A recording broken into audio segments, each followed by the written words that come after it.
and guests, welcome to UNSW Sydney for this graduation ceremony.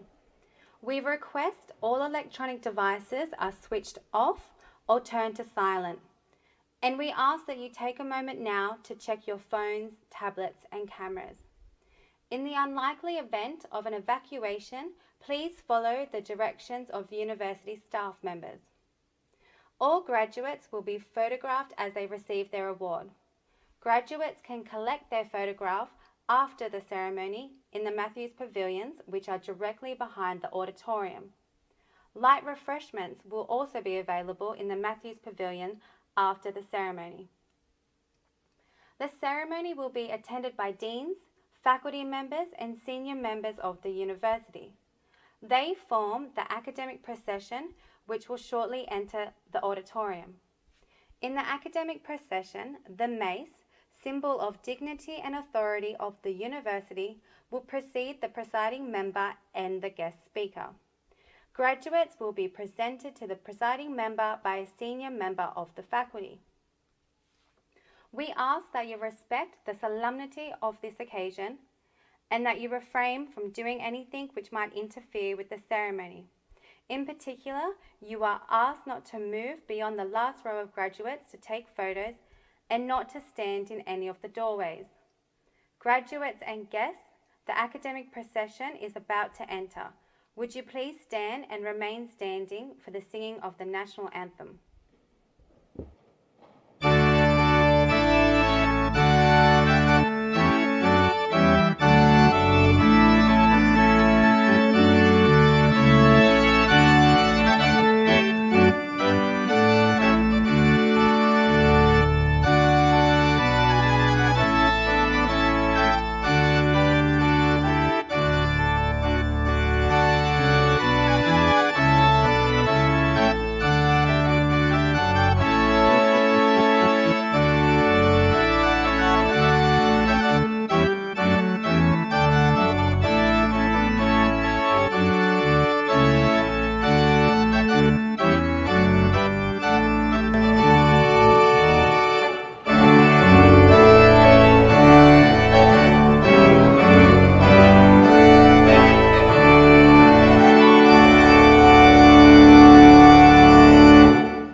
Members of the university, graduands, ladies and gentlemen, it gives me great pleasure on behalf of the university to welcome you to this graduation ceremony. In welcoming you, we also acknowledge the Bedegal people, who are the traditional custodians of this land on which the university stands, and we pay our respects to their elders, both past, present and emerging. We are here today to witness the conferring of awards on those who are qualified to receive them. And I can't tell you how happy we are to be able to do this through the thick and thin of the last couple of years to get you back here today. I love a graduation ceremony. They're not only a joyous occasion, but they celebrate achievement, intellectual pursuits, commitment, and often these days financial sacrifice for advancement in life. These are all attributes of great people and can contribute to the making of a great university and a great nation. I congratulate all of you who are graduating today. At the same time as being admitted to your degree, you become an alumnus of this great university. Some of you who are receiving postgraduate degrees are renewing your vows as an alumnus. The relationship between a university and its alumni is an extremely important one. Your success in life will affect the success in the future of the university itself, as we are substantially graded by society on the success or otherwise of our graduates. Conversely, the more successful our university, the more the degrees you have received from us are respected and have value in the eyes of the world. The importance of this relationship, I hope in the years to come, will be even better understood by both the university and its graduates.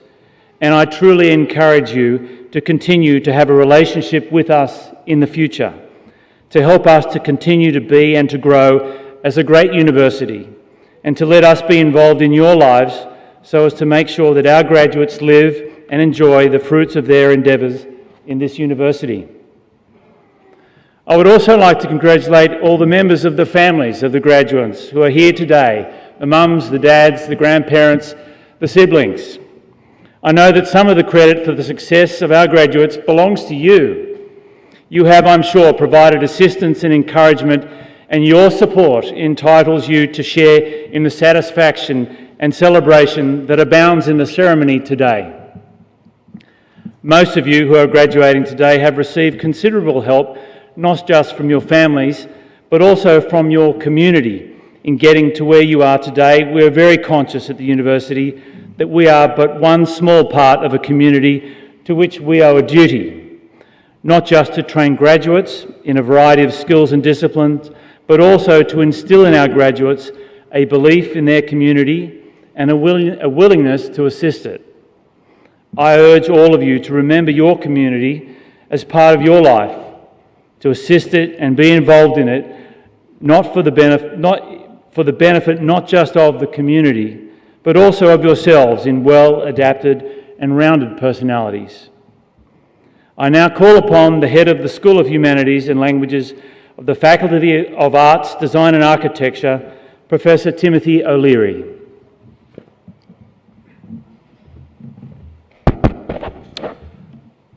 Good evening, everybody. Will the candidates for admission to awards please stand?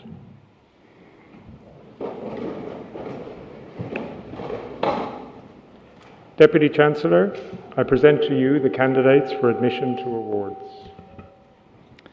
In the name of the Council, and by my authority as Deputy Chancellor, I admit you to the awards for which you are qualified. Graduates, please be seated.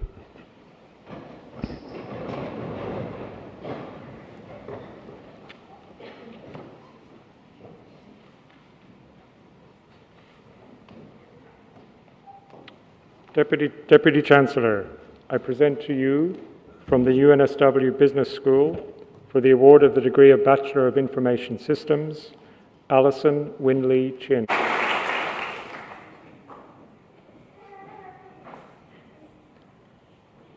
And for a thesis entitled Regionalization in the Greater Mekong Subregion, Vietnam in the GMS Cooperation Program, Thi Lê Dung Tran.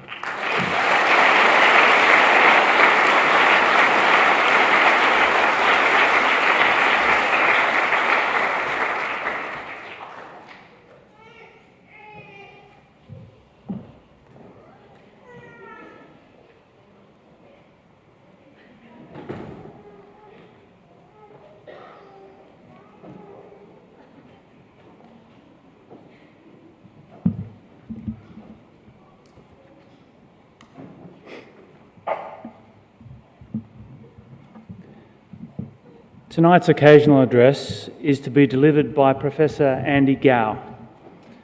Professor Andy Gao moved to Australia from Hong Kong in 2017. He's a language teacher educator at the School of Education in the Faculty of Arts, Design and Architecture. His research interests include international students' educational experiences, language learner agency, language and literacy education, language education policy, and language teacher education. The Australian's data science partner, the League of Scholars, independently ranked him the best in field of foreign language learning in 2021 for his research contribution over the previous 4 years. Ladies and gentlemen, please welcome Andy Gao.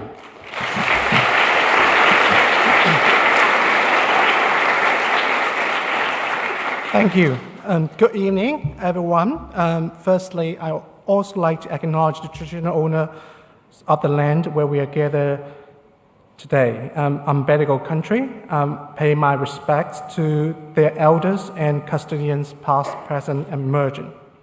Thank you, presiding member, Deputy Chancellor, Mr. Warwick Negus, and Duty Dean, Professor O'Leary, and our graduating students, and last but not least, and your family and friends who have come to celebrate with you today. And as a member of the university, I feel very honored to have the opportunity to give the occasional address at this graduation ceremony today. And I also feel quite surreal after what we have been together, going through together in the last 2 years. And I feel I really wanted to share 3 thoughts in relation to what I have learned in the last 2 years and what I feel I need to commit myself to and what I find most rewarding in my work with you today. We have been through 2 very, very difficult years. We have been through together many, many things we were not prepared for. Lockdown, board closure, isolation, and anxious wait, especially for student teachers waiting for a placement announcement. And for you, probably many graduate students, you have experienced disruption to your study and life plans. You find yourself suddenly need to switch to online learning and teaching.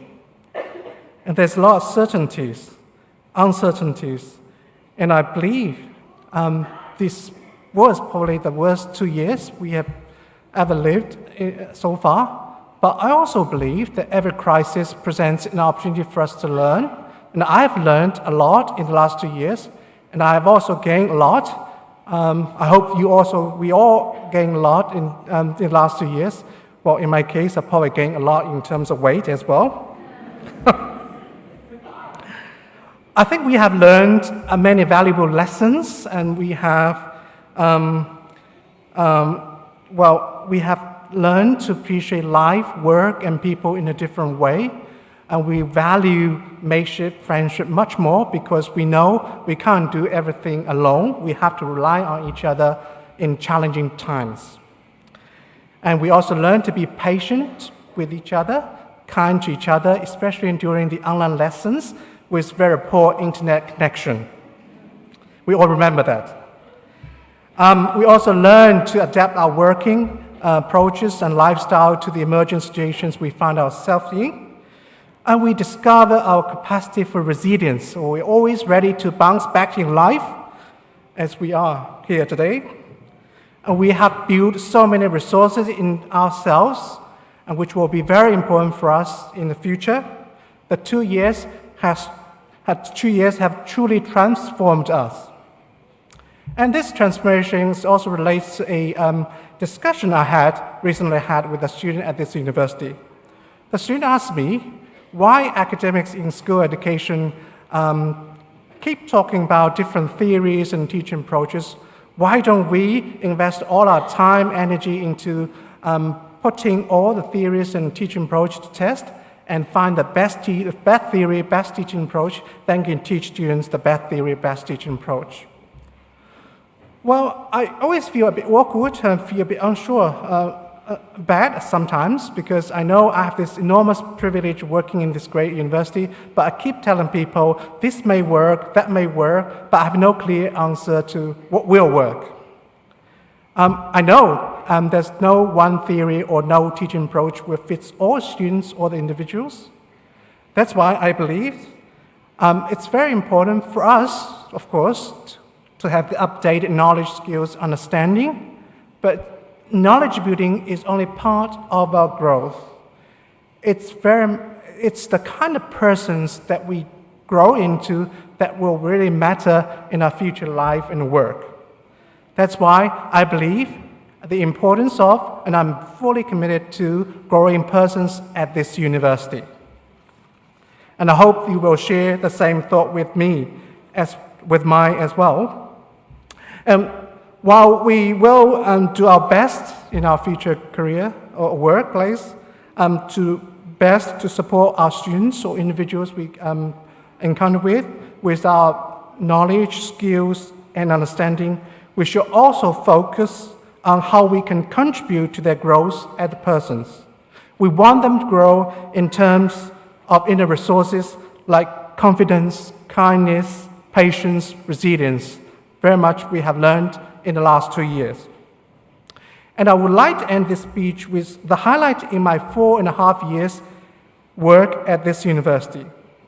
Last year, the School of Education sent a small group of student teachers to New South Wales Department of Education COVID Intensive Learning Support Program. By the way, I am the Academic Director for Professional Experience Program responsible for student teachers placement. So many of you probably know me because of this. It is a pilot program for us, and we had 3 brave teachers who take the challenge of teaching students online, supporting their learning remotely.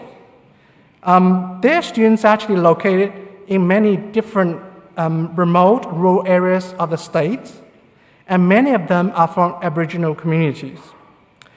And our student teacher did a fabulous job in this placement, and I want to mention one of them in particular, Lauren Springer, who worked with a group of committed educators in supporting a group of Aboriginal students in a remote community. And I've been told many times by many people she played a critical role in helping one of the students, in fact, the very first student from this Aboriginal community, to meet the HSC standards. Now, I know people here in this theatre, on this stage, have seen achievements much grander than this. We used to celebrate much grander achievements, much bigger than this. But a secondary school student meeting the minimal HSC standard, that doesn't sound that grand. That in fact sounds very sort of insignificant, but it is a life-changing event for the student. And this is the moment I began to realize the true value of my work at this university. And I hope you will share the same kind of thought with me. Because some of us, I know some of you have made grand achievements, but some of us won't make very big achievements in our lifetime. But we do play a critical role in helping to people and making this small but numerous, tiny success like this one happen. And these numerous, tiny, small success of individual students or individuals will make our community, our nation, our world, a solid rock planet for people to flourish. Congratulations on your achievement. This is by no means a small achievement, and I wish you all every success in the future. Thank you.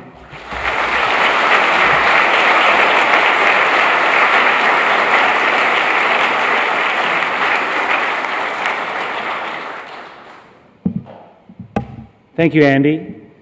Graduation ceremonies give us the opportunity to hear the wisdom of an eminent member of our society. What Andy said, a couple of items that he said actually really struck a chord for me. One is, notwithstanding the fact that we've been in isolation, he said that we've been in this together. And we've been pressed with uncertainties. Maybe the internet wasn't working at home from time to time, but it presented us with an opportunity to learn. And we had to adapt. The university had to adapt in the way we taught, and you certainly had to adapt in the way you learned. But it was all about preparation for your future. And the final thing that he mentioned for me was about learning more about kindness and patience. On behalf of all assembled here today, I express the university's appreciation for your contribution to this, our most important of ceremonies. I ask you all to join me in expressing our appreciation to Andy Gow.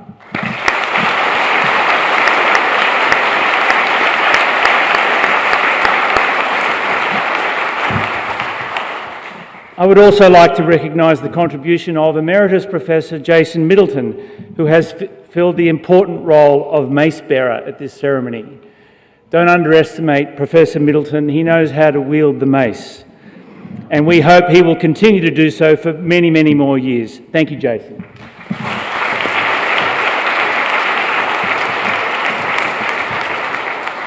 I now invite Professor Timothy O'Leary to make some concluding remarks.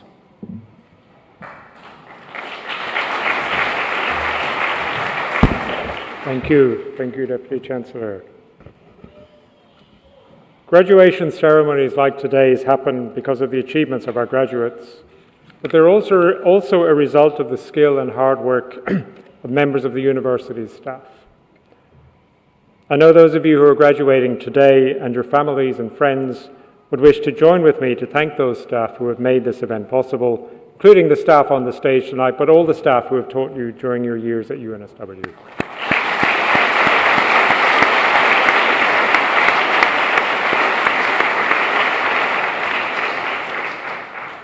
But I think we should also recognise the indispensable role of families and friends in helping to bring new graduates to this day of success and triumph for you all tonight. It's wonderful seeing so many of you here today to share in the rightful sense of achievement of your loved ones. You've been generous in your applause as each of the new graduates came forward to receive their testamer, and I'm now going to ask the new graduates to return the compliment to you. So, graduates, would all of you who graduated today please stand and turn around and face your family and friends. And please thank them by clapping, yes. And now salute them by raising your hat. Don't throw it in the air, you'll never find it again. Raising your hats, thank you.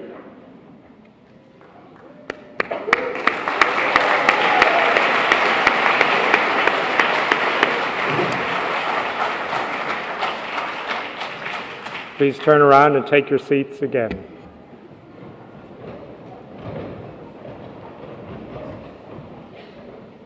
So this brings to an end the formal proceedings of this graduation ceremony this evening. Will the audience please stand and remain standing while the official party leaves the auditorium? Thank you.